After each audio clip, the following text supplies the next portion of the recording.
Hello friends, आप सभी लोगों का स्वागत है हमारी यूट्यूब चैनल पर। तो आज हम देखेंगे कक्षा 8 का हिंदी प्रज्ञा यूपी बोर्ड का पाठ 9। पाठ का नाम है हिंदी विश्व शांति की भाषा है। तो देखिए दोस्तों, जैसा कि हमने इस वीडियो में इस पाठ के प्रश्न उत्तर को लिया है, तो चलिए देखते हैं। सबसे पहले इसमें कुछ शब्दार्थ दिए गए हैं, इन्हें हम देखेंगे, उसके बाद प्रश्न उत्तर देखेंगे। चलिए देखते हैं। दिए गया हॉस्टल, हॉस्टल मीन्स होता है छात्रावास। परिवेश, परिवेश का अर्थ होता है वातावरण। फैक्ट्री, फैक्ट्री का अर्थ होता है कारखाना। दुभाषिया, दो भाषाओं का आपसी अनुवाद करने की योग्यता रखने वाला, उसे हम दुभाषिया बोलते हैं। जीवन प्रयत्न, जीवन प्रयत्न का अर्थ होता है आजीवन। ये रहे कुछ शब्दार्थ। अब हम प्रश्न उत्तर देखेंगे। प्रश्न है, साक्षात्कार हिंदी गद्य की एक लघु विधा है। इसमें किसी क्षेत्र में विशेष उपलब्धि पाए हुए व्यक्ति से बातचीत करके उसके संबंध में आवश्यक जानकारी पाठक या श्रोता को दी जाती है। साक्षात्कार लेने के लिए जरूरी होता है प्रश्न बनाना। यदि आपको अपनी पसंद के व्यक्ति का साक्षात्कार लेने हो तो जरूरी होगा कि आप पहले उनसे पूछने के लिए प्रश्न तैयार करें। सोचिए और लिखिए, आप किस व्यक्ति का साक्षात्कार लेना चाहते हैं। उनसे आप कौन कौन से प्रश्न पूछेंगे, उनकी एक सूची बनाइए। तो आप स्वयं सूची बनाइएगा। अगला प्रश्न दूसरा है, अपने क्षेत्र में किसी प्रसिद्ध व्यक्ति का साक्षात्कार लेकर कक्षा में प्रस्तुत कीजिए। तो आप ये भी स्वयं कीजिएगा। अगला प्रश्न तीसरा है, 14 सितंबर प्रतिवर्ष हिंदी दिवस के रूप में मनाया जाता है।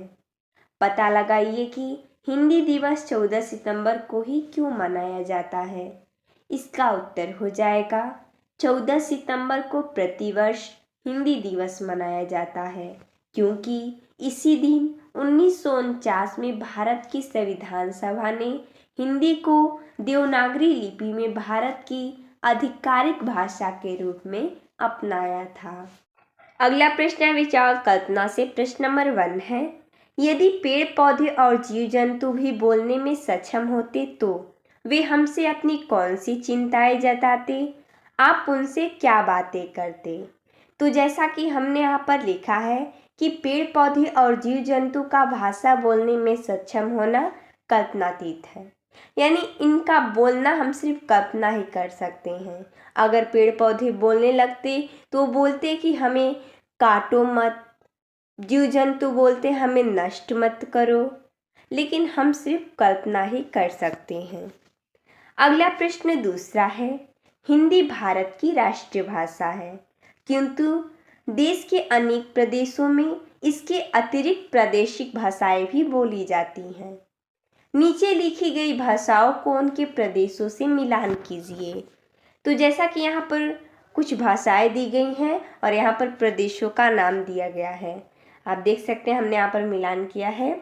मराठी जो कि महाराष्ट्र में बोला जाता है, मलयालम केरल में, कन्नड़ कर्नाटक में, तेलुगु आंध्र प्रदेश में, तमिल तमिलनाडु में।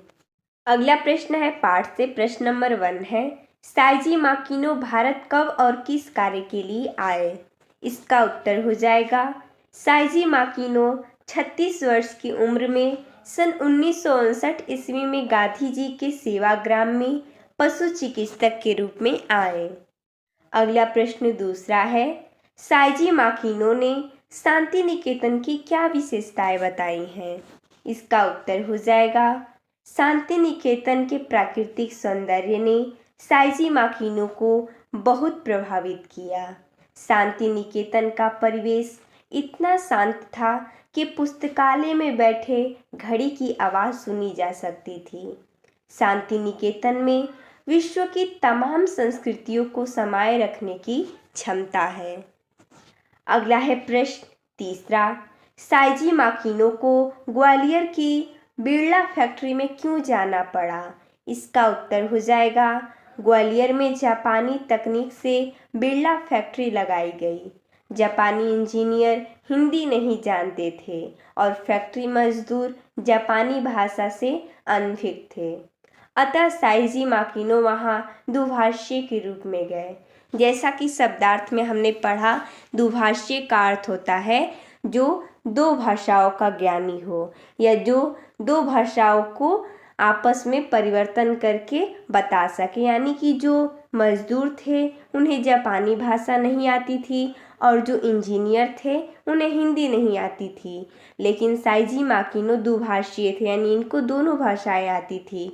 तो वो दोनों भाषाओं को कन्वर्ट करके उन दोनों यानी जापानी इंजीनियर और मजदूरों को समझाते थे, यानी दुभाषी के रूप में गए थे।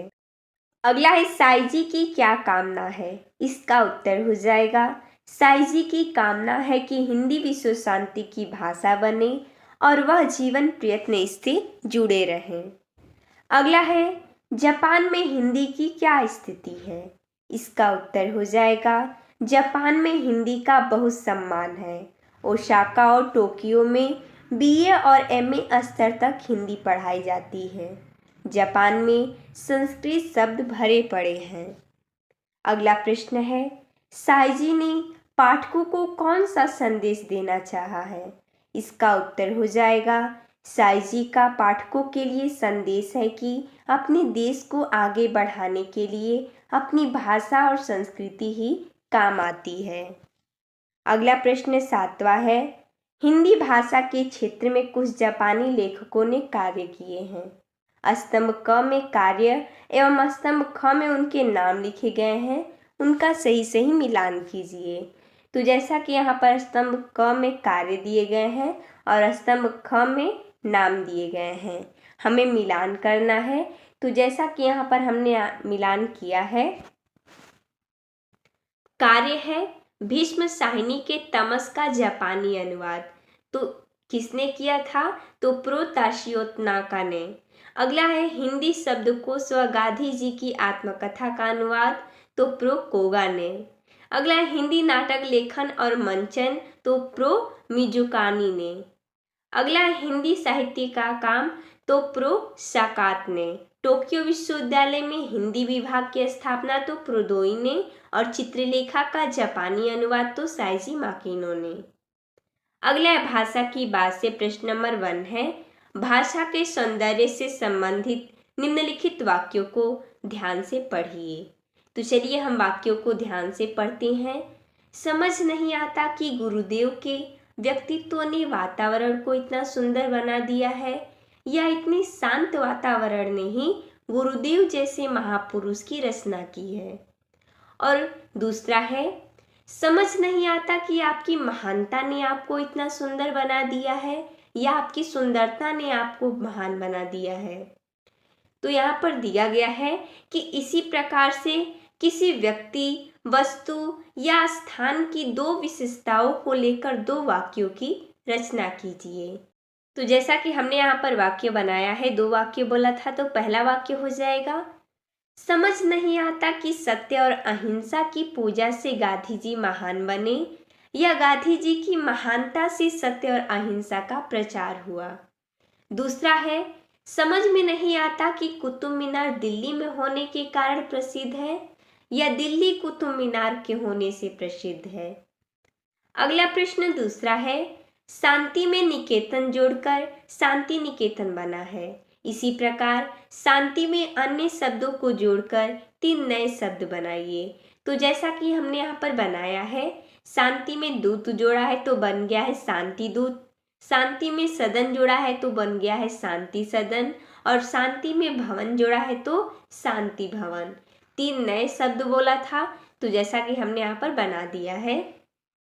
अगला प्रश्न तीसरा है जिस शब्द से क्रिया की विशेषता प्रकट हो उसे क्रिया विशेषण कहते हैं। जैसे वह धीरे धीरे टहलता है, यानी वह क्या है? सर्वनाम है। धीरे धीरे टहलता है, टहलना उसकी क्या है? क्रिया है। जो क्रिया की विशेषता बताता है, वो टहल रहा है, लेकिन कैसे टहल रहा है? तो धीरे धीरे टहल रहा है। तो वो क्रिया की विशेषता बता रहा है, तो यहाँ पर धीरे धीरे क्या है, क्रिया विशेषण है। उसी प्रकार दूसरा है कि पीटी उषा तेज दौड़ती है। तो पीटी क्या है, पीटी नाम है, पीटी उषा, तो ये हो जाएगा संज्ञा। और तेज दौड़ती है, दौड़ती क्या है, क्रिया है। तो दौड़ रही है लेकिन तेज दौड़ रही है, तो तेज यहाँ पर क्या है, क्रिया विशेषण है। तो उसी प्रकार हमें बोला है कि यहाँ रेखांकित शब्द क्रिया विशेषण है, क्योंकि पहले वाक्य में धीरे धीरे क्रिया, टहलना की विशेषता, और दूसरे वाक्य में तेज शब्द दौड़ने क्रिया की विशेषता बता रहा है। इस प्रकार पाठ में आए किन्हीं 4 क्रिया विशेषण शब्दों को छांटकर संबंधित क्रियाओं के साथ लिखिए। तो जैसा कि हमने यहाँ पर लिखा है, कार तेज दौड़ती है, कार दौड़ती है, कार यहाँ पर क्या है, संज्ञा है, दौड़ती है क्रिया है, क्रिया की विशेषता बता रहा है कि कार कैसे दौड़ रही है, तेज दौड़ रही है। तो यहाँ पर तेज क्या है, क्रिया विशेषण है। तो हमने इसको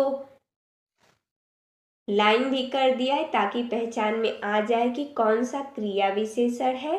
अगला है इसमें, वह जोर जोर से पढ़ता है, तो इसमें जोर जोर से क्रिया विशेषण है। तुम अधिक बोलते हो, तो यहाँ पर अधिक क्रिया विशेषण है।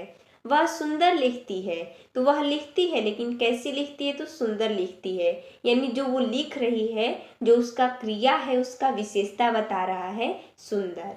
तो ये हो जाएगा क्रिया विशेषण।